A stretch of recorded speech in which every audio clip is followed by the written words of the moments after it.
Edward D. People. My name is Joy Alexis Siva. And my name is Alino Santrego.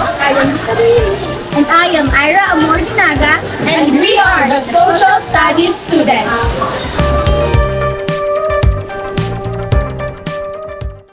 First of all, sir, we'd like to express our gratitude for allowing us to interview you today. For our interview, we would like to know how long have you been in service, and can you share us your experiences on how you manage your time being a head teacher and your personal life as well? Good afternoon, a student from Aksu, Pontevedra. Welcome to Feliciano Yusen National High School. I have been in service for the past 36 years. When it comes to time management, I try to make it a point that you have your daily routine.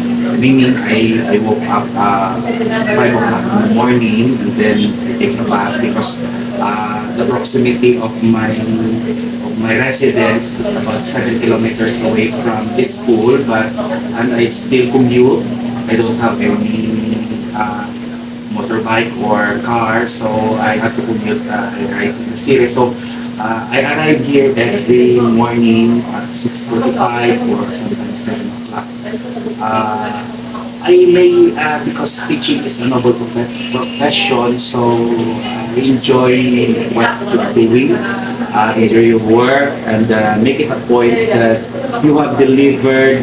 So at the end of the day, you can say to God and to your fellow man that the salary you have received is worth the services you have rendered. Then you are an honest man, according to Thomas Jefferson, the former president of the United States.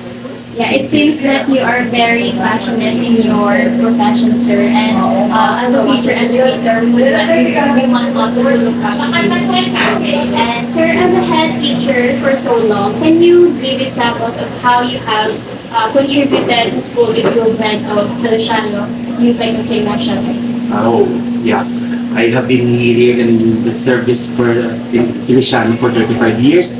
I have been teaching in Elizalde Academy for 1 year in 1986. So from then on, this school evolved from the rags to from rags to riches, meaning it's just a sugar cane plantation donated by Doña Luisa Consing. So the milestone of this school, I am already a witness because I have been a pioneer here. I am one of the pioneer here since 1987. So you have to support every program of the DepEd. You have to support every DepEd trust, there are rules and regulation you have to follow. And as a subordinate, you have to follow all the things that it should be implemented because this is a bureaucracy. We have our superintendent, we have our EPS, we have our principal 4, we have our assistant principal 2, I am the head teacher 4. So you have to cascade everything they are sharing to you or they are to be implemented in the school. So what measures do you take to ensure that teachers and students receive adequate support to meet their specific needs? Very good question. So you have to ask what they need. So every time the teacher want, for example, material things like ink, like for example, in last year, for the last 2 years, we have our the modalities that we have is because of pandemic, we have to change our mode. So every time you have to provide them with bond paper, the printer,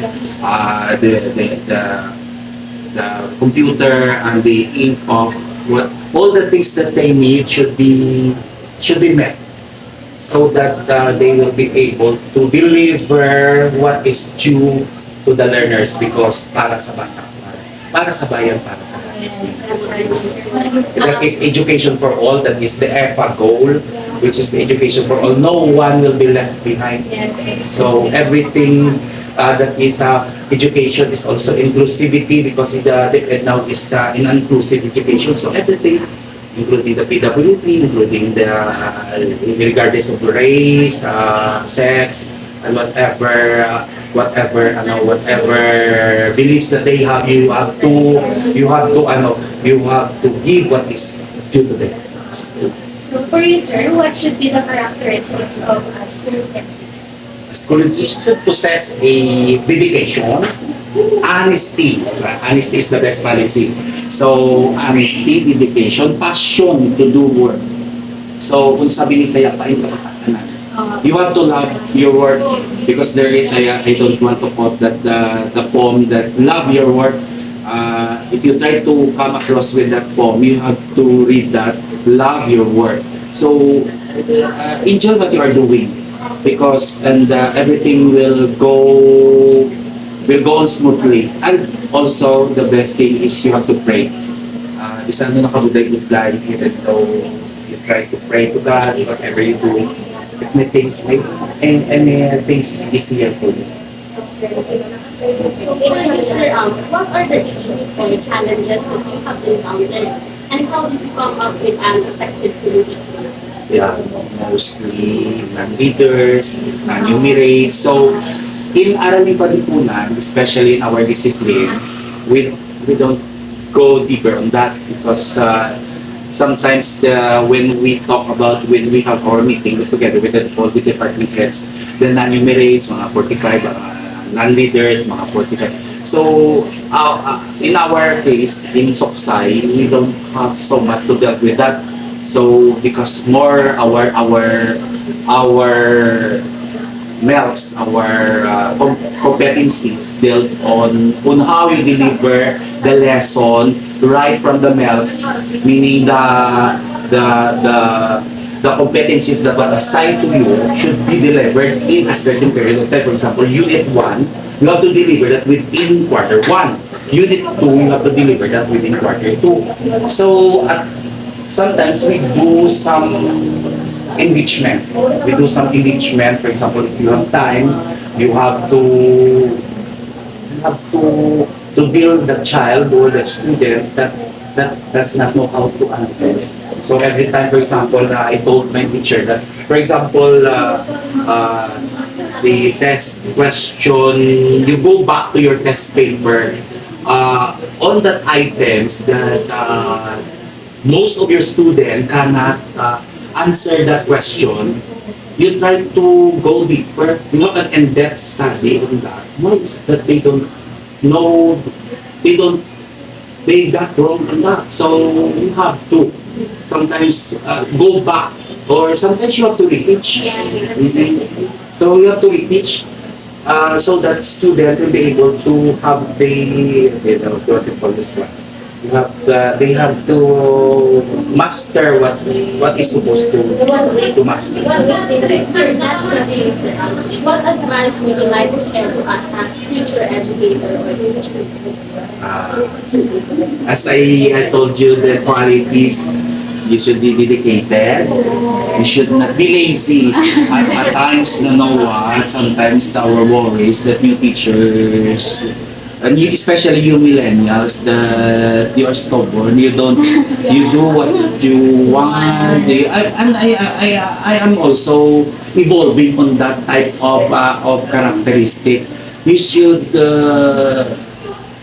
in Binisaya, ma-accept ka mo kung what is ang ginatudok sa inyo. You should know how to embrace, yeah.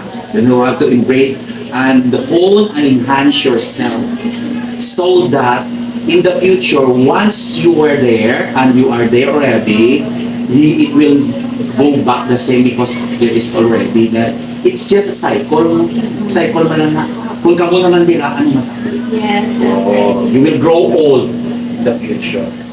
So thank you so much. Thank you so much. God bless you all.